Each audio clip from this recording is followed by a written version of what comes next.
And we can't help but note that the Prime Minister promised during the election that he would put his elbows up and apply dollar-for-dollar tariffs that would raise tens of billions of dollars.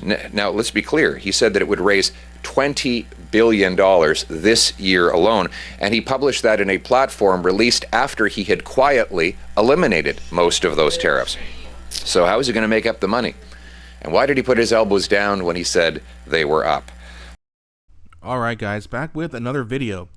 So, as we all know, Parliament reopened today for the first time since October, and Pierre Poilievre had a couple things to say about Mark Carney and the fact that he wants to cooperate with the Liberals to end the U.S. trade war.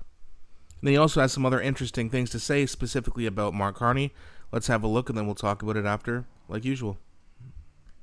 We all want a permanent end to tariffs with the U.S., and we will work with the government to help make that happen. I've already told the Prime Minister that we are happy to cooperate any way we can to bring about an end to this unnecessary dispute and restore our not just our sovereignty, but also tariff-free access to the most successful international trading arrangement in the world. And we can't help but note that the Prime Minister promised during the election that he would put his elbows up and apply dollar-for-dollar tariffs that would raise tens of billions of dollars. Now, let's be clear. He said that it would raise $20 billion this year alone, and he published that in a platform released after he had quietly eliminated most of those tariffs. So how is he going to make up the money? And why did he put his elbows down when he said they were up? Look, despite the Prime Minister's doublespeak, we will work, as I said, to help him try and get a trade deal to put an end to the tariffs. But we also need to focus on making our own economy more independent and self-reliant so that we're no longer vulnerable to such international surprises. And while we narrowly missed forming government, we now have every duty to fulfill that hope and fight for that change. And that change means a Canada that is affordable, safe, self-reliant, and united. And those are our priorities for this session of Parliament. That's a great message. I love how he's coming out there and saying, hey, listen, if you need any help with us, or from us rather, to, get this trade war solved so we don't have to have Canadians suffer anymore, I'm all for it. Which is good, right? It shows unity. But then he also takes a shot at Mark Carney for his ridiculous move on April 16th, one day before meeting Donald Trump, where he removed the tariffs. Probably why Trump and Carney look so happy together, smiling and putting their thumbs up instead of their elbows, looking like a couple of best friends.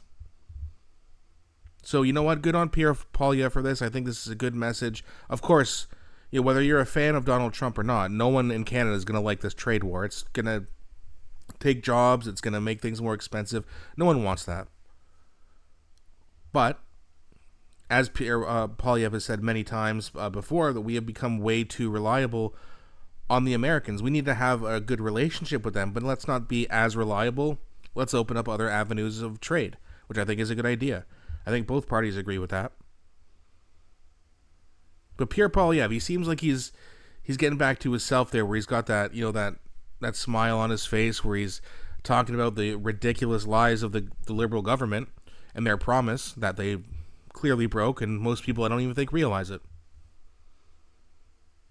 And to be fair, maybe Mark Carney wants the trade war to continue. It helped him get elected. He doesn't care about Canadians. He hasn't lived here most of his life. He only took over the party because no one else in the Liberal Party was popular enough to do it, and they all would have got torched by Pierre Poilievre in the election, so they had to bring him in and pretend he was an outsider when he wasn't. Canadians got duped.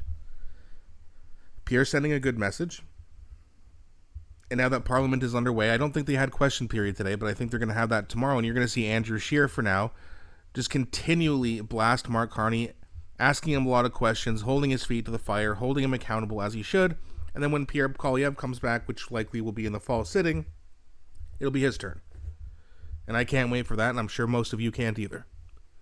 But let me know what you think about this video. You think Pierre delivered a good message here? Do you agree with what he says? Let me know what you think. Please don't be shy. Please also don't forget to like and subscribe, as it really does help grow the channel. Thanks so much for watching, and I'll be back shortly with a new video.